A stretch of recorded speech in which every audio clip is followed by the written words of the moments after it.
In the midst of the game, we did get a nice little video of Jerry Jeudy and Shedeur Sanders disagreeing about some play they were rewatching, and it sure looked like Jerry Jeudy was at the end of his rope, and it kind of looked like Shedeur was too. It did. Once you could tell, like Shedeur tried to explain himself, and that was not a good enough answer.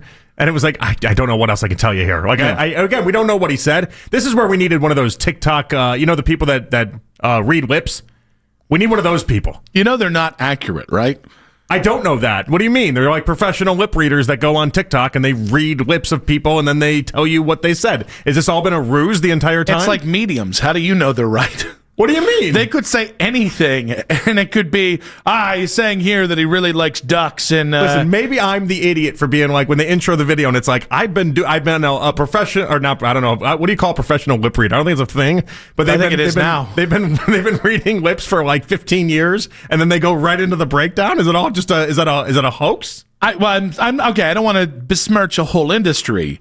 But do I think there are a lot of frauds there? I don't know if they're making a lot of money off the whole ordeal. Do I think there are a few people that can talk to the other side and everybody else is just making money off those guys? You think lip reading is just not a thing that people can do? No, I think it is, especially for like people who are born deaf. A lot of people with hearing issues can.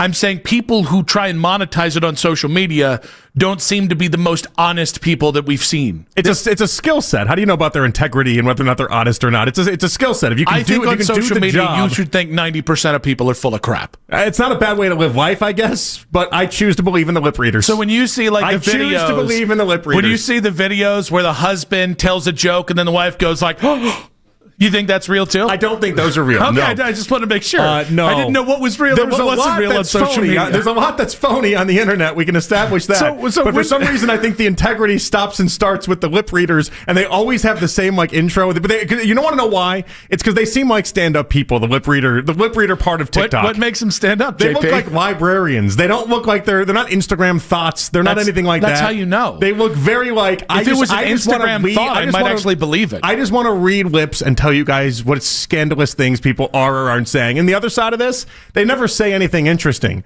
That's the other part. It's they constantly were like, whoa, Obama just told Trump this. I'd be like, all right, clearly that's not real. But they're always like, oh yeah, they were joking about a sandwich that they ate. Yeah. So this is the same thing. It's never really interesting. It's the same pseudoscience used for mediums. Your dad? No. Mediums are just frauds. You like sandwiches? No. Mediums are frauds. I do like sandwiches. Lip readers are a real thing that exists in society. So why would it not go to something that the one thing you could capitalize financially on is being able to read lips in a TikTok setting? Why wouldn't you finally capitalize on it? It's like having a parlor trick that makes you no money for your whole entire life. And then it's like, bang, people on TikTok want this? Because they're all the same. Nobody's interesting. There's nothing interesting that comes out in these exchanges. I want something out of this exchange. I think there's something interesting. It's like the masters of banality. I think there's something interesting that has happened between Jerry Jeudy and Shedeur Sanders. I want the lip readers on the case. I like the Polynesian sauce. I know what Posick said too. I like Chick-fil-A sauce. Oh, they're fighting about which sauce they like at a popular restaurant. It'd be really funny if that was the argument, and they went to the little tablets too, and it was just like a bunch of different condiments on the tablet. No, I think Jerry Jeudy's. I think he was crashing out. I think he's been crashing out for a while now. I don't need a lip reader to see he was crashing out. And so this is the part. So like 2 weeks ago, we break down that whole like minute and a half exchange, and people are like, "What are you guys doing? He just had a bad day. Just give him a break. The man had a bad day." Guys, it was so obviously not just a bad day. He was telling everybody that would pay attention, things are wrong here. I'm not enjoying what's going on. I'm having the worst season I've ever had professionally, and we need to figure this out. And so you're going to have moments like you saw on Sunday when you haven't taken care of the heart of the issue with Jerry Jeudy. And the heart of the issue is that when you start the game, Nick, with your first 7 receptions for Shedeur Sanders going to 6 different wide receivers, me and you look at that like, cool, he's spreading the ball around. Jerry Jeudy looks at that like, oh no. This isn't getting any better for me. Yeah, I really actually want to. I don't want to like hammer Jerry today because I think that's easy. And I understand like Jerry Jeudy is coming from a place of this is my career. And in fairness, Jerry's not helped himself with drops and with little mental mistakes that happened early in the season. Fumbles. Also, in fairness to Jerry Jeudy, he's had 3 different quarterbacks, and you saw how the first 2 of the 3 quarterbacks played in extended time. So I don't know what's going on. I will tell you, as somebody who wants Shedeur to be good, as somebody who wants Shedeur to make it so we can talk about left tackles and wide receivers this offseason, because I'm not really in love with this quarterback class as of right now, and I don't know much is going to change on that. Dante Moore got a C.J. Stroud comp today from one of the big scouts. But as somebody who wants Shedeur to be good, in the same way that him defending Kevin Stefanski and shutting down the narratives on Friday would have helped him show them he's playing the game. He's playing the game they want him to play. I think this is a great opportunity for Shedeur to show leadership and to find a way to get right with Jerry Jeudy. I think the only way to get right with Jerry Jeudy is do what Dylan Gabriel did in the Jets game, where you target him 1,000,000 times and you make him the focal point of the offense, and that's just not how Shedeur operates. Also, well, okay, and here's the other problem with that. Jerry's not good enough to dictate that. Right. What I mean by his brain hasn't caught up to that yet. Like, he can be, well, he's not, it's not his job to know that. It really isn't. Like, I don't expect self-awareness. Part of your life is to have the self-awareness and understand who you are and whatever role you have. And I think he thought he was what he was last year, where he was 1,100 yards and did have this great breakout season. And I don't think his brain's adjusted to this new version of how he's perceived. So by the way, there's some middle room in between. He's some semblance of the guy we saw last year in this guy. I think when I say he's not good enough, what I mean by that is you can't force feed the ball to wide receiver you can't trust to catch the ball. And that's just the reality. And Jerry does have to understand that. But from Shedeur's side, Shedeur has to continue. I think the Shedeur Jerry Jeudy thing with 5 games to go can absolutely be something that you can try and build something real on, because if you can get through to Jerry Jeudy, if you can make him more comfortable, if you can help him stop from crashing out, I do think that's a way you can earn trust in that locker room. Right now, it seems like when Shedeur needs a big play, he's dialing it up to Fannin, and he's not even thinking about Jerry Jeudy in the moment. Yeah, and I think he's right, by the way, because I think Harold Fannin Jr. has accepted the assignment and done his assignment. They have a real connection, those two, it seems like. And again, I think Fannin has not let the quarterback down the way Jerry has. At the same point, I think it's easy just to go, get this scrub off my team. And that might be the reality. Like this summer, you might just get to a point where it's like, let's do a post-June 1 trade. And I think it's only $6 million a year dead cap for like 3 years, 4 years after that. That might be where this thing's going. But I think it's a great opportunity for Shedeur to try and find that humanity with Jerry, and Jerry to try and find that humanity and pull him back from the edge, because it is very apparent he is out there on an edge.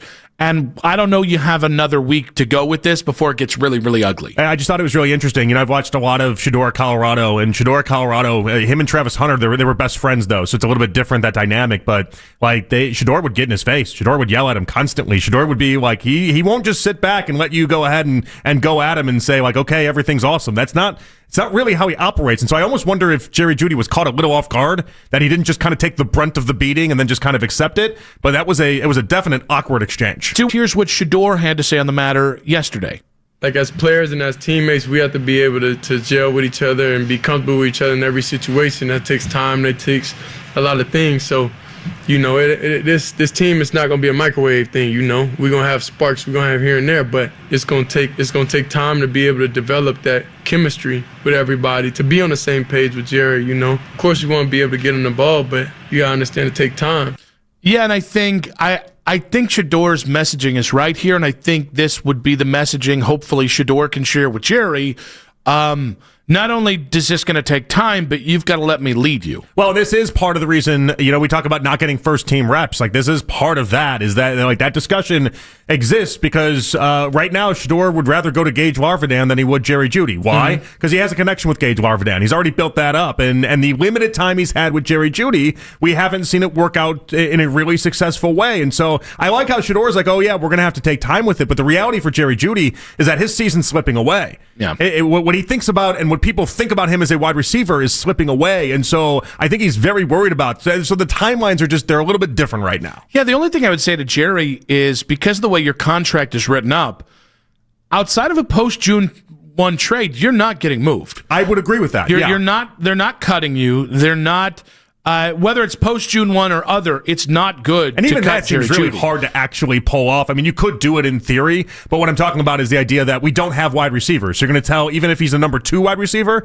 and I get the drops and everything, you're just going to tell him to hit the bricks? Like, that's not how these teams operate when it comes to the place the Browns are in right now and how starved we are for wide receivers. Yeah, I mean, Jerry, at worst, is going to be the number 2 receiver next year. And whether it's Shedeur or a first-round quarterback, it's just weird to me that this thing is falling apart while Shedeur's the quarterback, given how patient and how verbose Jerry was about Dylan Gabriel. Yeah. A guy who, he checked in for one play yesterday on 1st and 20 and immediately threw it to the line of scrimmage and turned a 1st and 20 to a 2nd and 20. I thought wanted the play to was cut gonna him be, then. I thought it was going to be picked.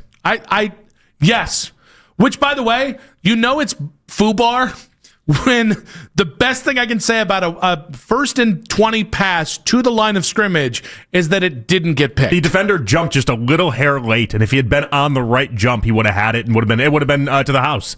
You want to talk about booze at that stadium at that point?